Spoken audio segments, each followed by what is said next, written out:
agricultural practice utokhala on general knowledge of agriculture, right? But you need to have specific knowledge of the specific area that you want to engage in the agricultural productivity. And some of those inputs also include relevant, we can say seeds, the right type of manure, the right type of land, and so on. And furthermore, in the factors of production, we understand the concept of land use. Land use is very important. Simalo onse amina ngabange generate output ya crop in a. So we do what is known as the comparative advantage. So I gave examples of saying Mumalawi tinapanga segment, giving us regions of the agricultural products that can be the most effective depending on the land. For example, kugaronga mali mawili, right? Kumasinde kuli mpungo myonga ni rwanda. Kumawili balise kumajinga, Zomba, Zomba, we are looking at Mulanje, Abima Salima. Tifono Dimala Minio, they can give the advantage for that crop material.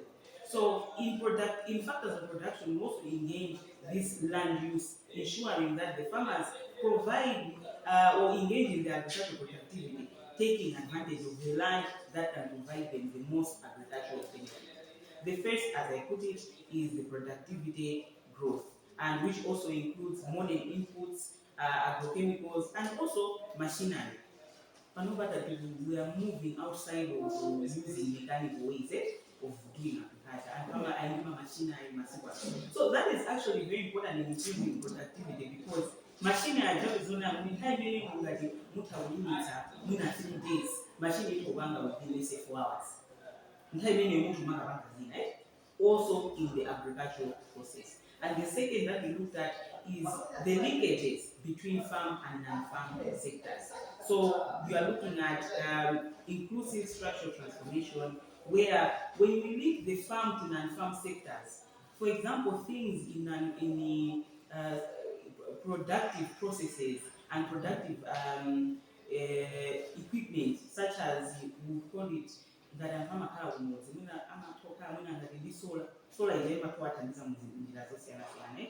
They will have njinga ya moto njinga ya balasa, linking them to those non-farm practices. And also muna muntu just because ni mulime, when you are looking at the agricultural process imakala sinzo mukagolola, let's say muntu jama bulisa in power, what happens at the follow up bulisa, and then what's going to happen in between? As in the car, so we are making farmers to ensure that they do other things to ensure that they are generating more income. The reason is aka bulisa mbeu zitagapena maprosi zamina pesa.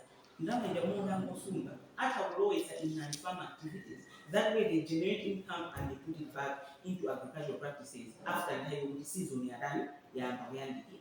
And the third is a close relationship emerging between transformation in agricultural production system, demographic change, especially urbanization, falling birth rates, and shifting diets. We need to understand, as in literature of understanding structural adjustment, is that the effects of agricultural production system, where we need, for example, labor, and we also we need to respond to the needs of the population. So what are the needs of the population? It is very, it would be very useless for a country to produce only products that will not be marketable, that will not be sold. Mainly within the demand that is available, for example, in their country and also in a specific region, for them to increase the profitability and continue doing their agricultural practice.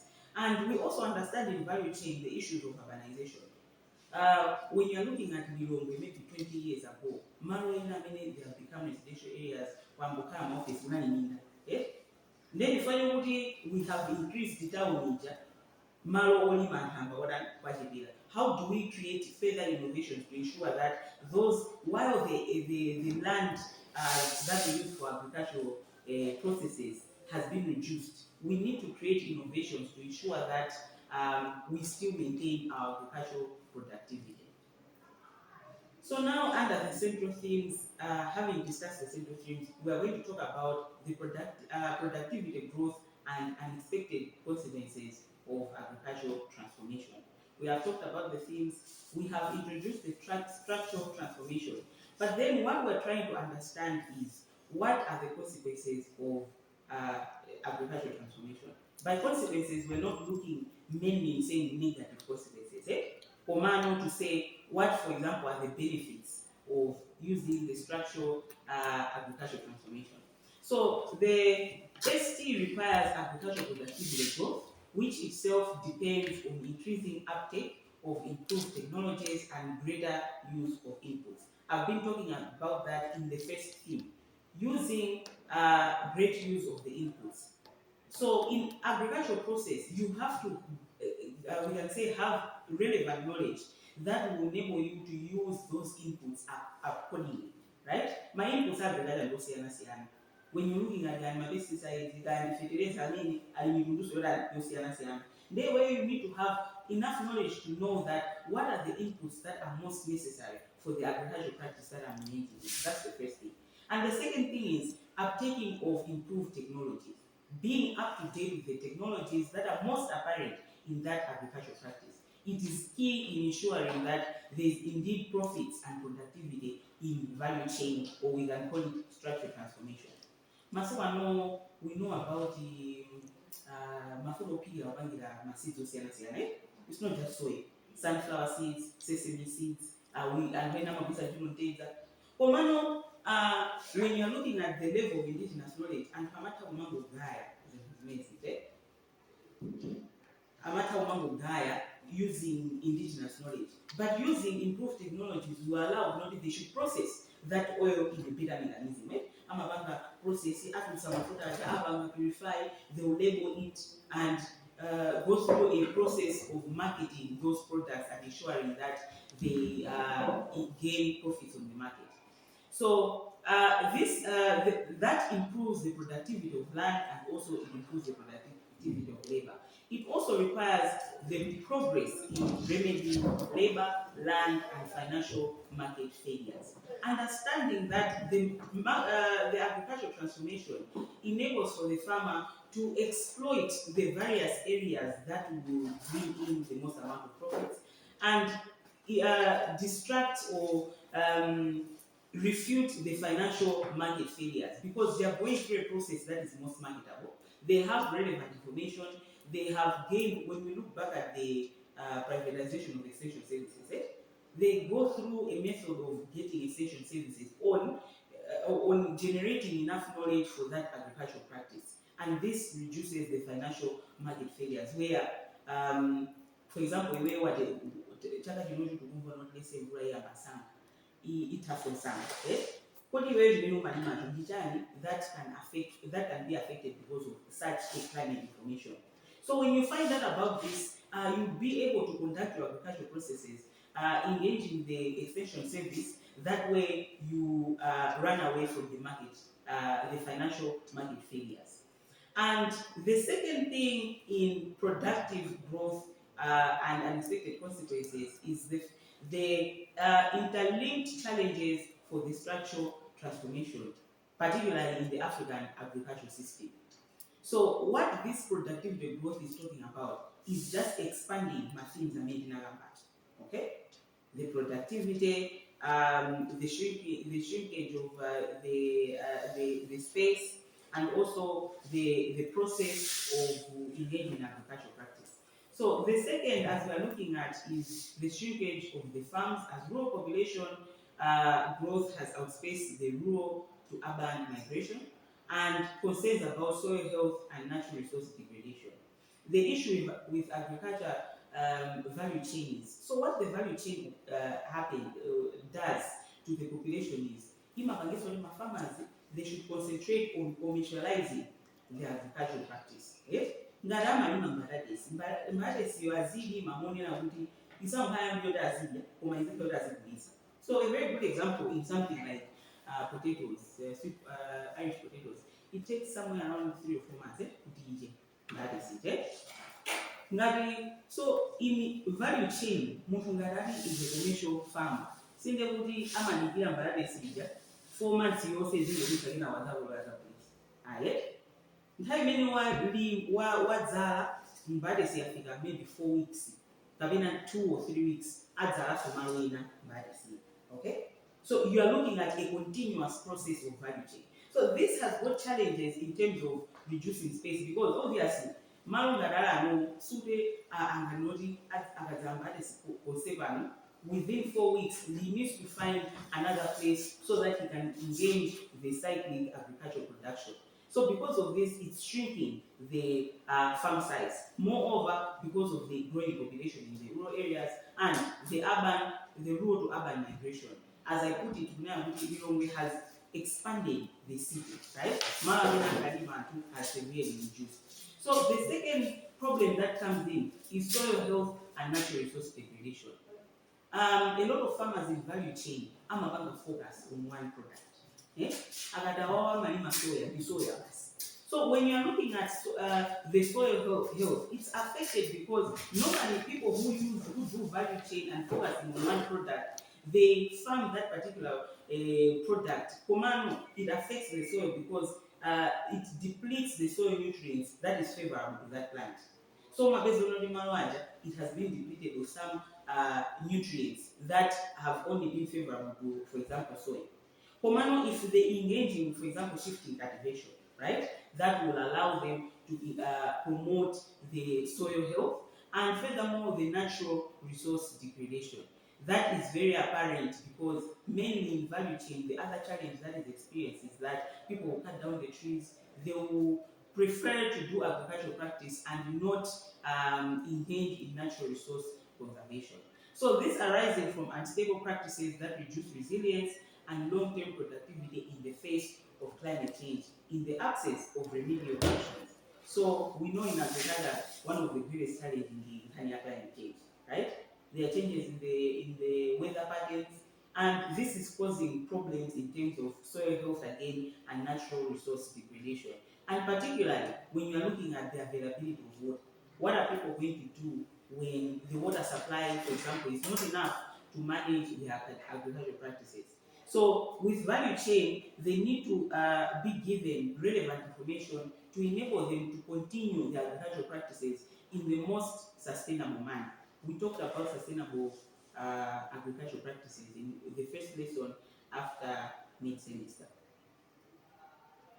And finally, we look at these concerns lead to growing interest of sustainable intensification of agriculture, the food system to produce a more nutritious and healthy food and increase incomes while strengthening resilience and reducing environmental impact.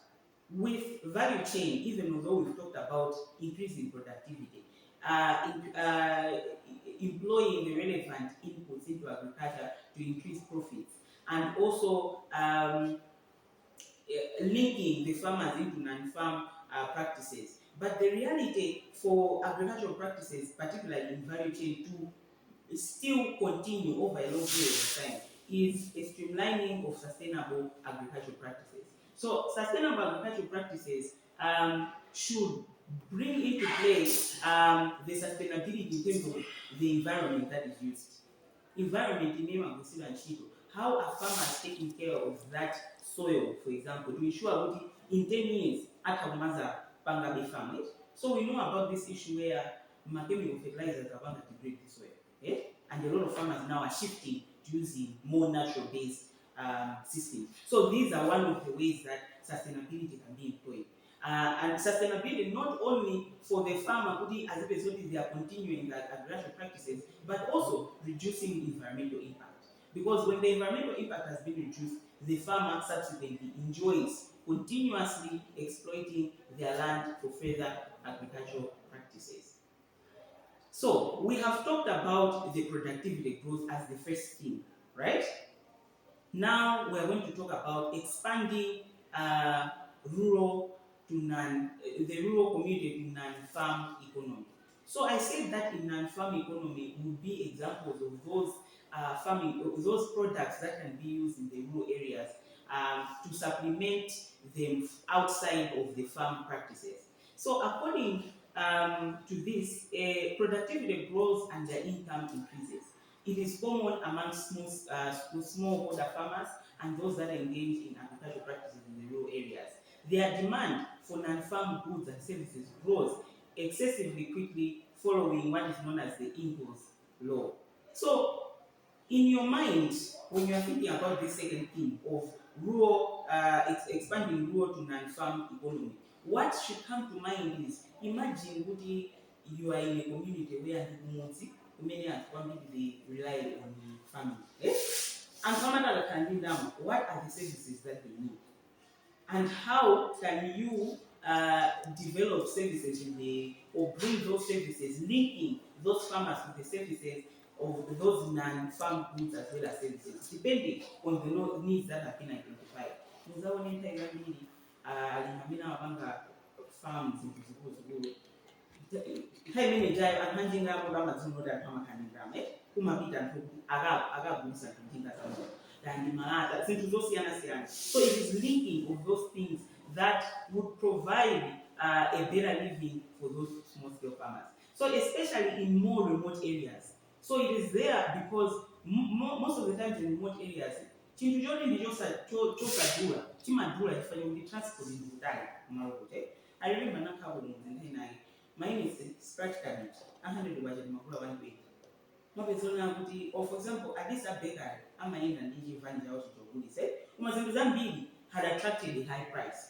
Sudan haumuntu safuna sugar kabina safuna some of the services that are found in towns and more urban areas. So it is linking those goods and services to the farm community. So when you are looking at that linking, kodi amena ngakhale ndi grocery muzinda kubadwa haumuntu zomwe.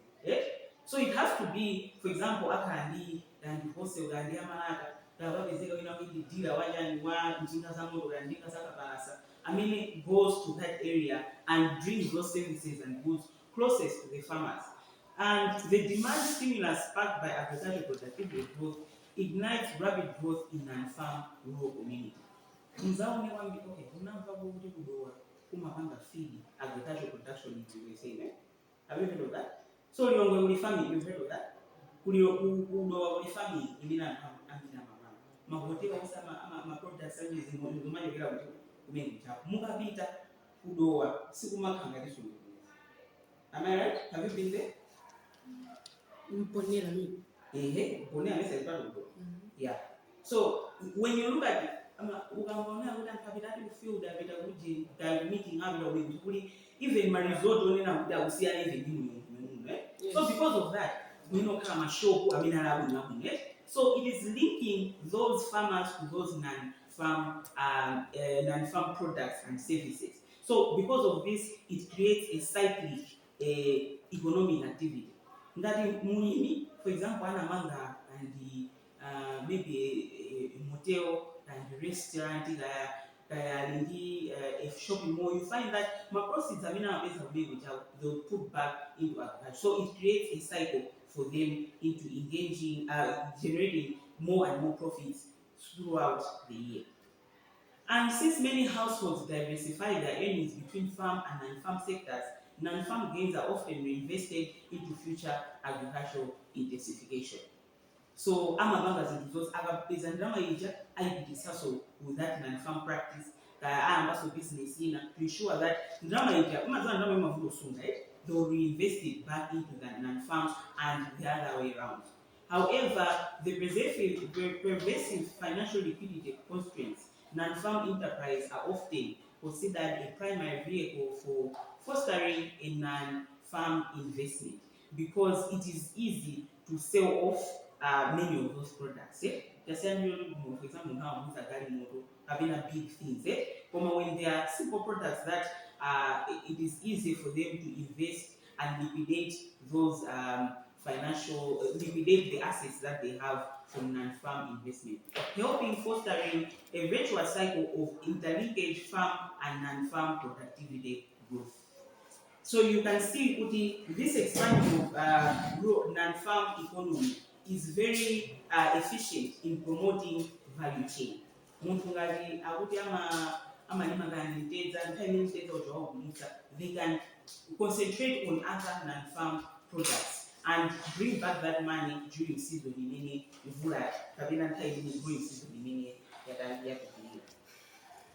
And finally, in the expanding of non-farm economy, non-farm entrepreneurship has expanded significantly in rural Africa.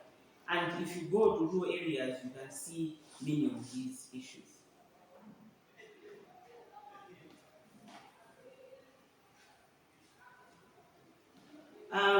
So, due to both push and pull factors, so my push and pull factors will include maorder katundu, circulate and kamakandi, demand of those things, what is happening to the supply, what is happening to the money. Although most of the activities are easy to enter subsections such as petty trading, rather than in activities with significant startup costs and higher expected returns. So this is coming in where mainly in rural areas, they will engage in non-farm enterprises that have got the least amount of startup. For example, you hear another business center number 15,000. Business at 15,000.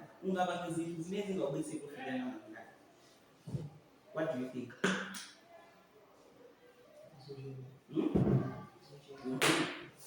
So because of this methodology, business like they are not generating enough profits for them to actually benefit more from these linkages of non-farm economy.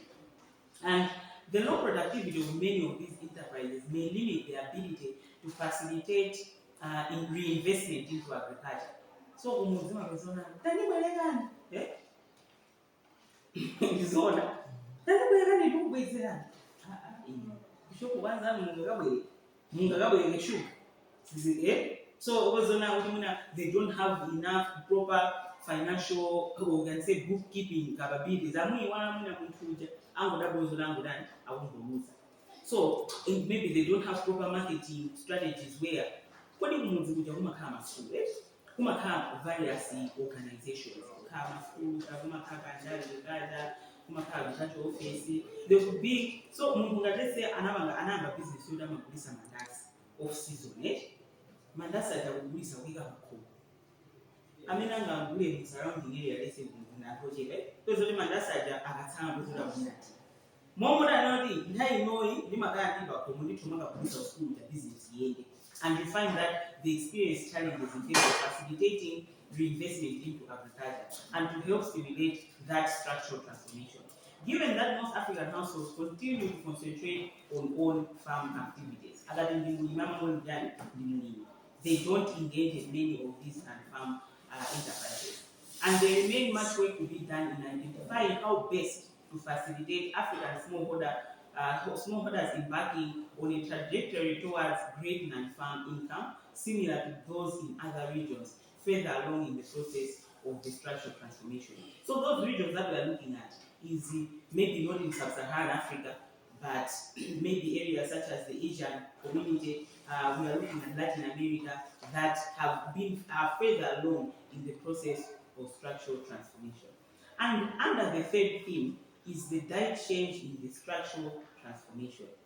So we talked about the direct change and also the what changes in agricultural value chain where farmers have to meet the demand of the requirements, for example, in cereal, in agricultural production that is available in their country, but also in the region. So early research on structural transformation paid relatively little attention to dietary changes that commonly accompany income growth and urbanization. So when you are looking at dietary changes, so that also now, how have people shifted from their most staple foods to other foods, and in which agriculture has to shift towards that as well, right? For example, a very good area in Malawi that has got a diversification of diet principles in terms of structural transformation is the northern region. Yeah? Kumalimidwa makantenzi, kumalimidwa mpunga, kumalimidwa chinangwa, zose zilazima this direction ngasima, right? But many of southern region they only focus on chima, right? So you can see what that provides effects for farmers, particularly in maintaining profits. Because if southern region is only concentrating on maize, but the rest of the country also does maize. And the disadvantage that Southern region has is not having enough farm place. Yeah. So when there's these effects, you find that farmers generally do not generate the most productivity in maize. So the focus of nutritional policy fell squarely on reducing undernutrition associated with insufficient dietary energy and protein intake. So the agricultural structural transformation, taking advantage of the dietary change, had focused and provided better supplements into the agricultural productivity to meet the demand, furthermore for nutrition in terms of the calorie and also the protein intake. That is the reason why mungana mali nkani ya animal husbandry naturally, right? And they have diversified kuti mukakamuni isinde kuti azingokhala ndi lesa malima chimakado awete kunkuluka ndi mbuzi ati maproject ambiri anapereka like seedlings that is a nodi of and the calves and the piglets and so on. That way families can engage in a diversification of agricultural productivity. And agricultural productivity growth was seen as clearly contributing to nutritional advances by increasing both farmer and farm workers' income. So we know that normally with these farmers in value chain, I mean, they have the farm workers who they employ during that season, and this allows for those farm workers to also generate enough income.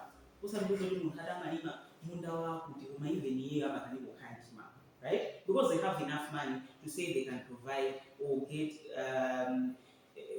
buy those the food that is available. So therefore, it lowers real food prices and thereby generating food security gains for all of the population. So the principle that is occurring there is the availability of money, right? Munkamene is a farmer, amalima in large scale. Komangati antwata amalipita ndama zokwanira, amakali ndama zokuti can buy grain. And that money circulates, right? That wakula chimanga from the farmer or whatever grain it is, the farmer puts back that money into their farming practices and gives back to the farm worker, and it creates a cycle. Furthermore, dietary change in structural transformation, we look at the income growth and relative price changes together also induces the shift in the dietary intake pattern. Because with the changes in prices, as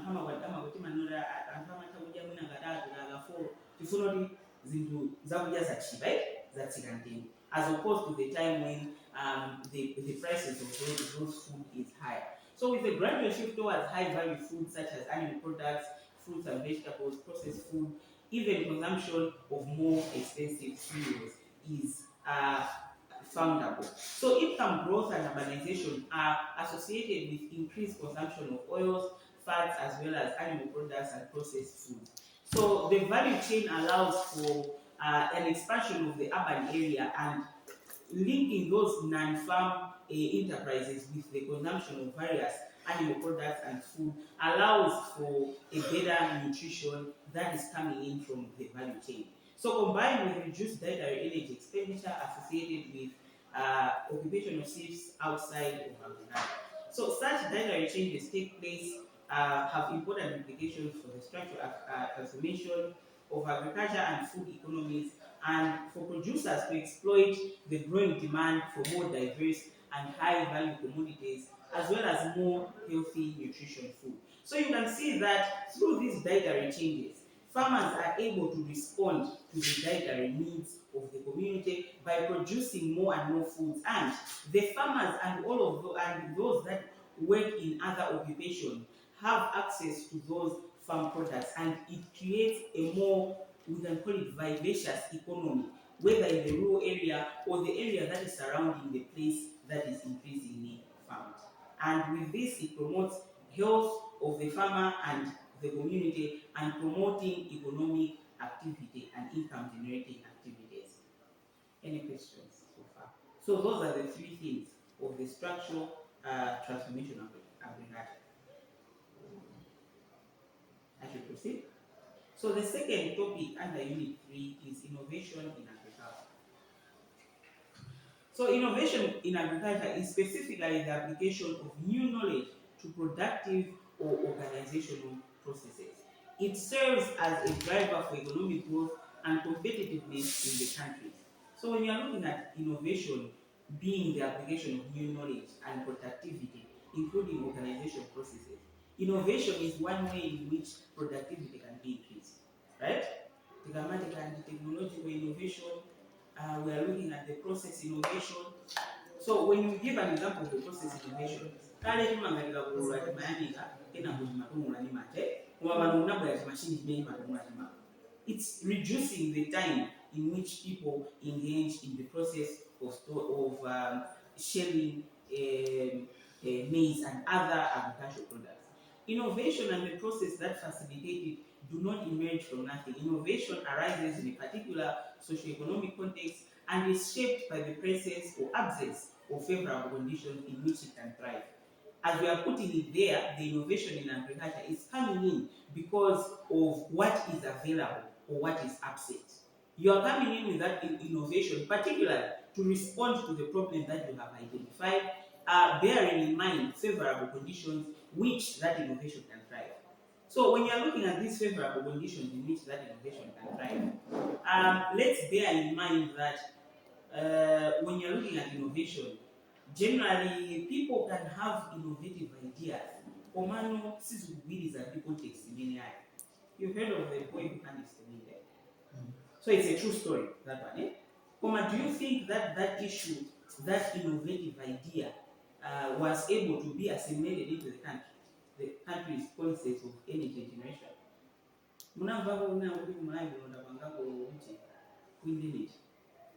That's a person who generally, so that person was able to do something like that. So we can see that the country, our country, did not create for him a favorable condition where that innovation can be maintained or can further be flourished. So innovation is not to great ideas. For that innovation to be done. So the primary aspect of innovation not only looks at solving the problem of the area that's around you, but it has to also be in line with the favorable conditions of the community that you live in. But anyway, there's benefits to people having innovative ideas. And I also heard of one district and another radio. You heard of that? You didn't hear of that? Another radio.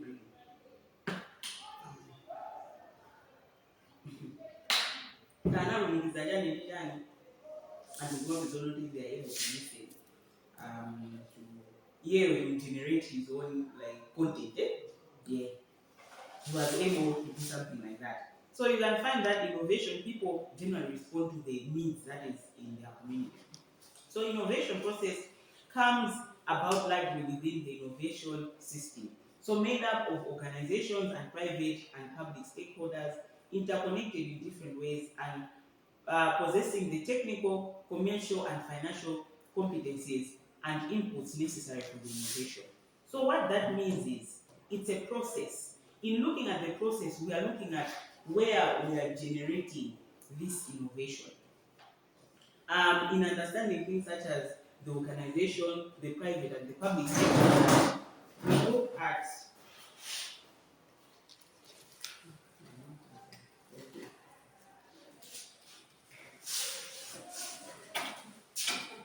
the organizations and other stakeholders. So these institutions, as we put it as institutions, they are the ones who house the employees. They are the ones who house those people with competencies and knowledge. Right? So the organizations, the stakeholders, and other institutions would be able to develop innovations responding to needs identified in the community.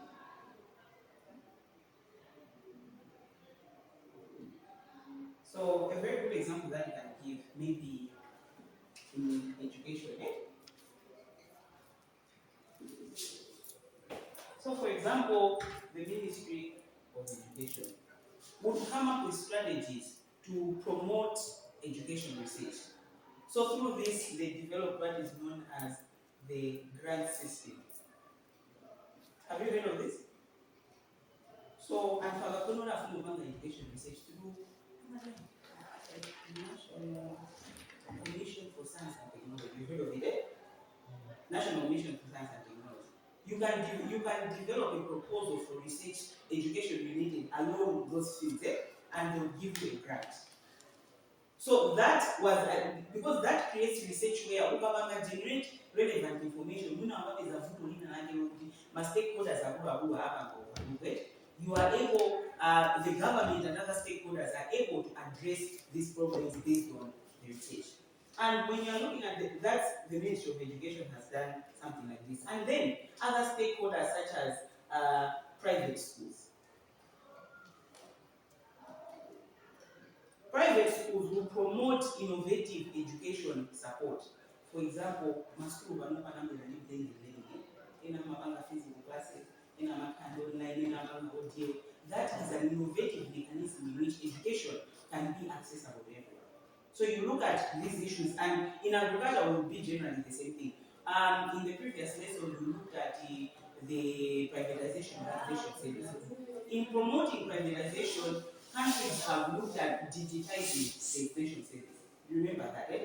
Yeah, revitalization in the US was one of those examples where they are promoting or creating innovation that will promote agricultural productivity.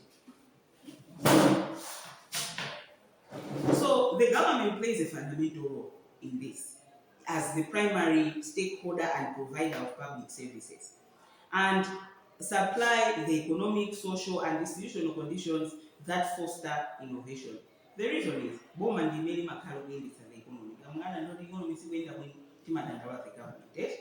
because the government is what stimulates the economic activities, generates or creates relevant policies that promote economic activities, social as well as institutional conditions in policy streamlining and frameworks that allow those institutions to thrive. So it does this through effective policies, for example, for providing innovators with resources. So the example, innovators with resources is the one, yes? For example, a grant that is provided to a person. Services as well as knowledge by building suitable support systems. So through the grant system, they also provide maybe scholarships to promote the knowledge base of individuals. And removing obstacles in regulatory framework. My regulatory framework in Namina Mabanga act as barriers for people to go or to venture into a service or into an economic activity. So when they have reduced those obstacles in regulatory framework, it allows for individuals to go through those systems of having fair trade, governance, and investment. So you see that because of this, they developed the Ministry of Trade. There is this institution known as Fair Trade. So it allows or reduces those barriers for people to engage in trade and creates opportunities for them as well. Strengthening the country's human resource through sound education system that includes all levels of schooling, primary through higher education and vocational training, and that contracts the brain drain. So when you are looking at innovation in agriculture, to be honest, for example, the requirements of the country. And how many graduate you've heard of that, eh? And I'm graduate in agriculture, rely on agriculture, but how many people have you heard who is graduated from Munda and in farm? Yes? And be a business chito in our get. So you will not put the chito in a good way of the chito yamaj, whom face. So when you are looking at this, the government will stimulate innovation by providing education services, including that vocational training that provides the most amount of benefits to individuals. So in the vocational training, they'll go through a system of providing knowledge and skills for people.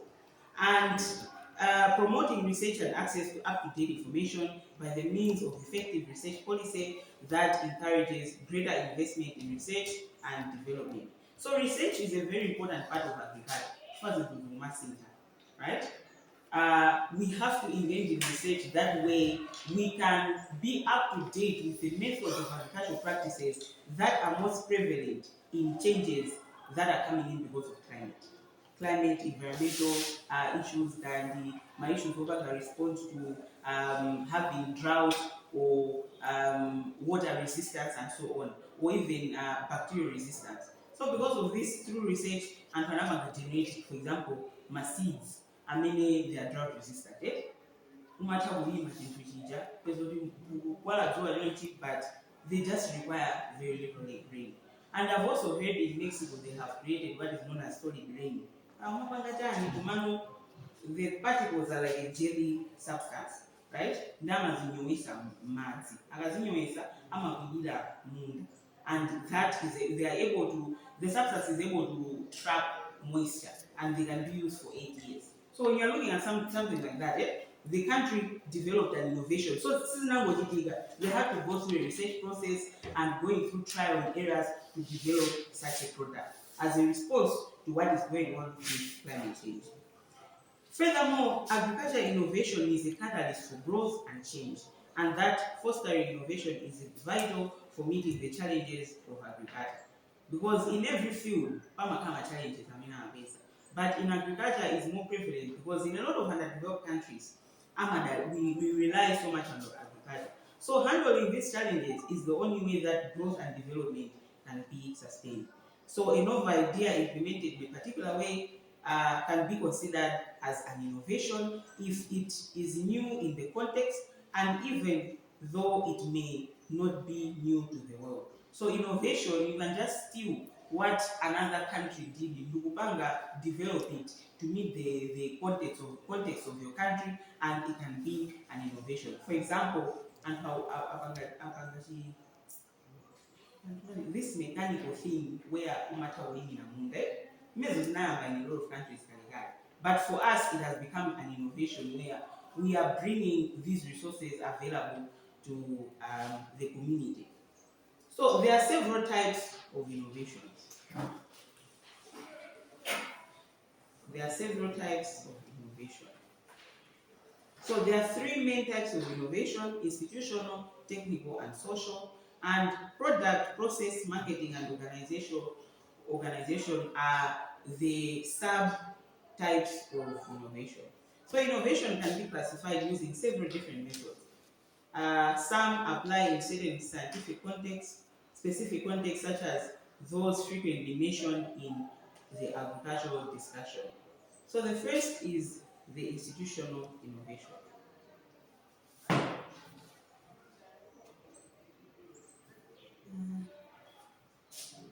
Can we pause? Let me just get some water.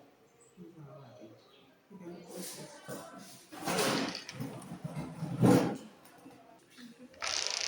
So the institutional innovation. So these innovations for our purpose entails a change in policies, standards, regulation, processes, agreements, models, ways of organizing institutional practices or relationships within other organizations. Excuse me. So when you're looking at the policies, for example, institutional innovation is very critical because it creates, particularly in policies, developing frameworks or a guideline of activities that is more efficient in regards to what they have identified as more effective. And when you're looking at the models, develops a system of responding to the needs of the institution and also other community issues. Agreements and ways of organizing as well as institutional processes. And in regards to relationships with other organizations, we need to understand that in generally institutional innovation, it is very imperative for institutions to focus on, to take into consideration the relationships that they have with other organizations, because this provides a streamlining or effective delivery of changes within the institutions, because they also learn from various institutions on better delivery. For example, when you're looking at agricultural practices, between maybe an agricultural organizations such as food agriculture organization. How does it have processes to engage in relationships with other agriculture organizations so they can learn it? So FAO is like one of those big institutions. In order for them to generate information in terms of the processes or models in agriculture, they must learn from other institutions across the world because our agricultural needs are generally different. And the second is the technical innovation. This is the application of new ideas that answer to the needs of the areas or challenges that we have identified. So scientific know-how or technical practices to develop, produce, market new or improve goods or services, reorganizing or improve production process, or substantially improve a service. So when you're looking at technological innovation in agriculture particularly, you look at those technological advancements that are being employed in agriculture to ensure that there is more effectiveness in agricultural productivity. So kuyambira, let's say seed sourcing, right? Kadzalime. So I've heard in other countries ago, so to deweed, like maro mobile, right? Ama yala minda muja. I don't know what material it is. Kumano, the weeds they die and they put back the nutrients into the soil. So you see something like that that creates better productivity and improves the agricultural product. Technological innovations are generally associated with changes in goods or productive processes, but technological innovations may also be applied to marketing processes, forms of organizations by either producers or institutions. For example, when you're looking at the forms of the marketing process, generating a linkage between the product that you develop against the consumers that want to consume that thing. The marketing process will also include things such as branding. So, for example, Mahani Bee Association, uji ujama go ina mawinga maboro kula bali. Ulu muhabura banji tuchichine yubonike. And I remember there was one farm, of course it was in a rural area. Mbaga, is this ngalifuna mugulise kwa antunda kama ubasi ndama mafunika ngoti mungapeze maboro orani amwe. Iwo amongatoleza ngati mmene kuli choncho nota amamadze angotoleza maboro. Kwese kuna chilimi ngabena yani. When you are looking at something like that, it's going to affect the process of marketing and also selling of that product. The third main innovation is the social innovation. So this is a development of substantial improvement of strategies, ideas, organization, and also goods and services. Substantial improvement of, for example, those goods and services. By social, we mean, for example, when you're improving that good or that service, you are responding to critics of people that have been consuming it. Yeah, so so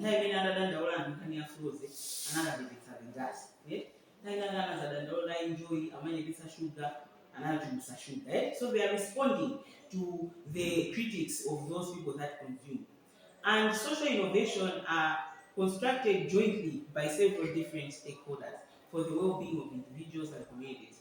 They may generate employment, consumption, participation, or introduce some other change to improve the quality of life for individuals, and that can be duplicated in other settings. So we are saying here that social innovation as one of the mechanisms is, for example, promoting participation or introducing changes in the also, for example, generating employment.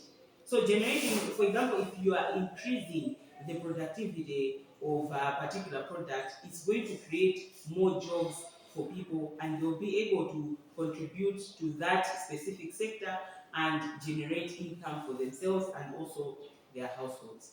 So as I put it, these are the three main innovations, but there are these last several innovations. So these are the last four. So the first is the productive innovation. So this includes changes or additions to goods produced or services delivered. So again, you see that production innovation is going to respond to the needs of the community. I remember there was a time sugar mavuda, unavyo sugar mavuda sio mna kuzimbabwe kwa mai nainage mukaka wa long life unaza vuda because they were selling it in other countries. So basically, the country that they are producing zitazokubezeka in a small amount. So production innovation is a way in which organizations can respond to the needs of that particular product. They can change maybe by stop making that particular product or change covering, packaging. They can change a lot of things. Process innovation. So this is the changes in the way goods are produced and services are delivered. So the way in which the goods are produced. An example would mean fitting the regulation that has been made at that particular time. A good example that I can give is because of the issue of pollution and climate change, another ban on single-use plastics. Remember, plastic. So that was one of the ways in which the innovation can bring in where you are changing the way that you process that good and deliver that product in the long run. Marketing innovation. So changes in the method or conditions for marketing the good. So that will fit the situation. So when you're looking at marketing of goods, muntu might not can target. Also, and market maybe in this way. What is your targeted audience for those particular goods and services? So you develop a more innovative marketing strategy that will ensure that you generate the most amount of consumers to get your product. And organizational innovation. So changes in an organization structure, activities or services, in its process, method, and its relationship with other stakeholders such as partnerships. So when you're looking at the organization structure, where they restructure the organogram, this person is answerable to this, but in my position in they are not necessary, they can work in other areas, or they develop other positions that will be more efficient, and also create more partnerships with the organization. For example, maybe university can make a partnership with maybe a university in Uganda, to sort of create services linking Malawians to Ugandan schools and Uganda to Malawian schools. So you can see that creates more innovation that will bring in more revenue for institutions. So that are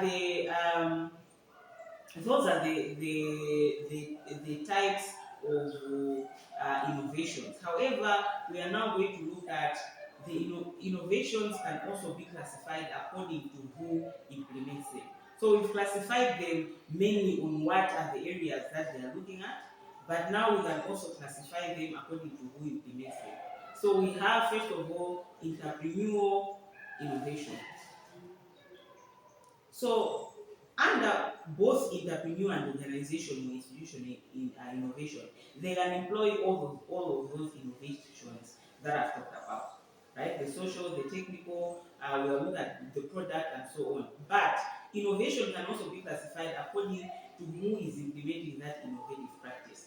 Because innovation in entrepreneur, for example, would focus on something like marketing. Because afuna kuja pesa na makastoma ambie. But many organization would focus on just an organization innovation. So you can look at those things that affect innovation. So these innovations, the entrepreneur innovations may be implemented equally by small-scale producers or by large companies. So those who are in entrepreneur or who are entrepreneurs. So such innovation may introduce changes to products, processes, marketing, organizations to bring about economic, social, and environmental improvements. So if I was giving an example of entrepreneurial innovation that takes into consideration changes in processes, changes in the products. For example, a company that produces maybe soap, right, can change to being more organic, right? So that would benefit the economy, for example, in terms of having more choices on the products that are available, organically processed. It can benefit the society in terms of having the choices of products that are more, for example, healthier to them. And can also benefit the environment in being more sustainable in the inputs that they put in those particular products. And the second classification is organizational or institutional. So these changes are implemented by various kinds of organizations, whether public or private, academic or non-governmental. They could also be introduced by national innovation systems.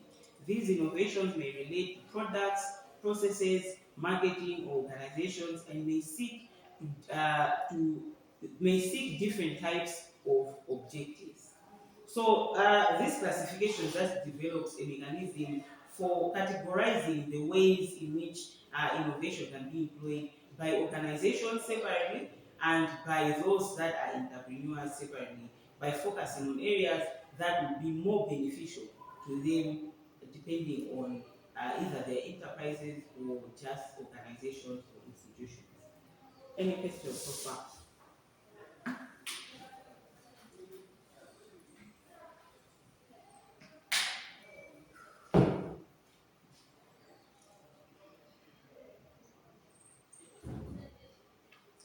So, having discussed the type of innovations, we are going to go into agricultural innovation system. Agriculture, agricultural innovation system. So we talked about the system. In passing, I talked about the system of agricultural innovation. So the concept of innovation system can be understood in a broad sense and may include a wide variety of sectors. As I talked about, for example, research, functions that promote or implement innovation. For example, how the government can promote innovation by making partnerships with various stakeholders.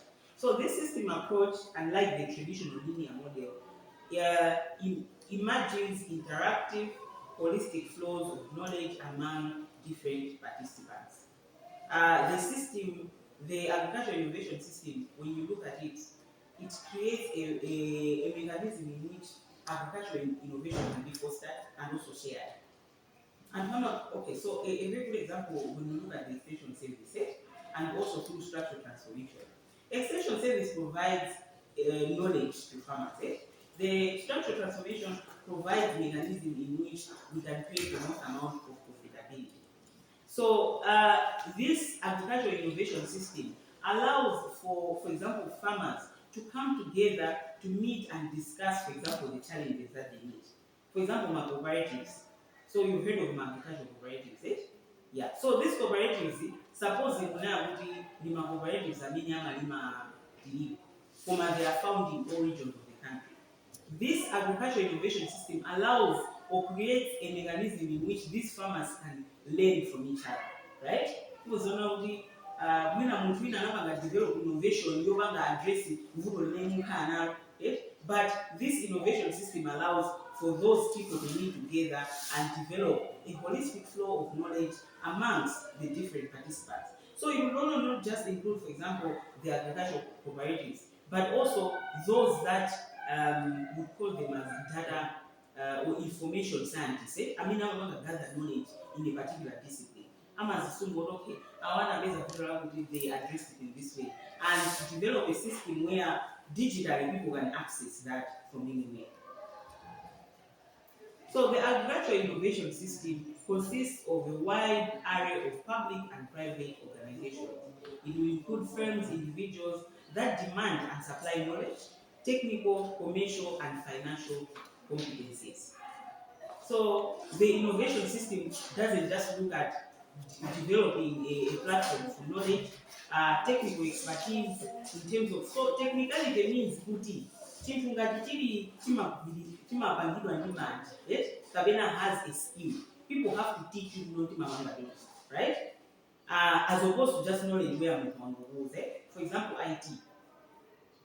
CIT is more technical, right? Yeah, where you sort of have to be hands-on. So it's the same with agriculture, where you sort of have to be hands-on as opposed to just having knowledge. Commercial, you are looking at kodi katunga mimi mapanga. Commercial ma markets are good. Kuma uzana udi kodi tili kugura bulisi ba muna Zambia. Yeah? And also financial competencies. With farmers mainly, sometimes, particularly in rural Africa, and Mama Kodi, they don't have financial competencies. Uma pesa muntu abakana mazambi, kuma chini chimena abanga nazo ndama. mwagala chimana sichimauti mavizona muntu somwe ali mungongole ufusono ndinu munalowesa ndama zingati musoya kuvuta sindikuziwa bwino. They do not even make a cost benefit analysis of engaging in that production process. Kuno ufuso when they are not down mapanga ndama zingati mwina so ndama yona mapanga would be less or would be significantly more that they can invest or diversify into other agricultural practices. So it also includes rules and mechanisms by which these different stakeholders interact, relate with one another in social, political, economic, and institutional settings. So the example that I can give in terms of these rules and mechanisms, my cooperative, if they have an issue, for example, with the policies in